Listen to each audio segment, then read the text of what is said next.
नमस्ते दोस्तों, आज की इस post real life inspirational stories in Hindi में हम आपको ऐसी मोटिवेशनल स्टोरी हिंदी में बताएंगे जिसे पढ़कर आपके अंदर अपने लक्ष्य को हासिल करने की प्रेरणा बढ़ जाएगी और आप अपनी जिंदगी में हर चीज हासिल कर सकोगे।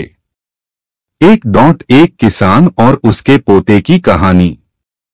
एक बार की बात है, एक लड़का स्कूल की छुट्टियों में अपने दादा से मिलने गांव गया। वो अपने दादाजी के साथ गांव घूमता और खेतों में काम करने के लिए भी जाता। एक दिन वो लड़का अपने दादा के साथ खेत में काम करने के लिए गया हुआ था तो दादा ने उससे शर्त लगाई कि चलो देखते हैं कि खेत की जमीन को फसल की बुवाई के लिए कौन पहले तैयार करता है। उन दोनों ने खेत की आधी जमीन बांट ली और जमीन को नई फसलों की बुवाई के लिए तैयार करने लगे। वो दोनों मिट्टी को खोदकर उसे पलट उसकी गांठों को तोड़ रहे थे ताकि वो फसल की बुवाई के लिए तैयार हो जाए। दादाजी, जिनकी उम्र 65 साल की थी, वो बिना रुके और बिना किसी शिकायत के अपना काम कर रहे थे। लेकिन वो लड़का जिसकी उम्र 17 साल थी, वो अपने काम में बहुत शिकायत कर रहा था। वो बार बार रुककर आराम कर रहा था और कह रहा था कि कितना मुश्किल काम है,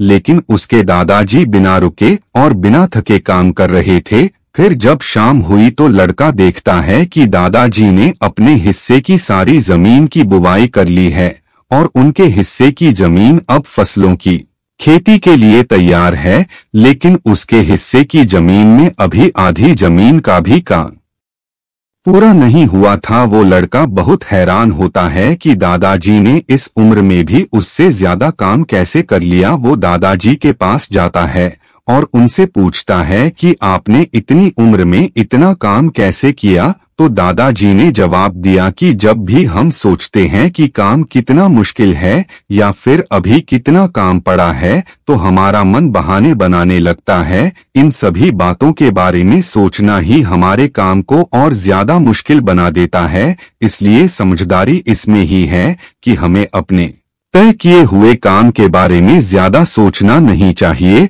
और उस काम को करते रहना चाहिए।